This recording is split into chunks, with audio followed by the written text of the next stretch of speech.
చెప్పండి. నమస్తే అండి, నమస్తే.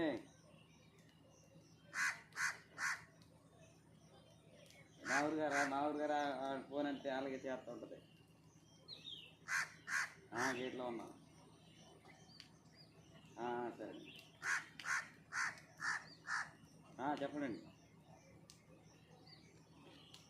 పిఎఫ్ ఎంత పడుతుంది చూస్తలేదా? 400 చిల్లర పడుతుంది.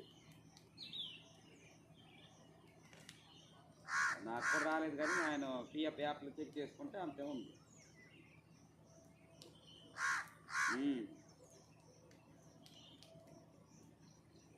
మంచిగా కూడా అడిగితే మరి ఏం చేయాలో వచ్చాక అడుగుతారు అన్నట్టు అన్నారు.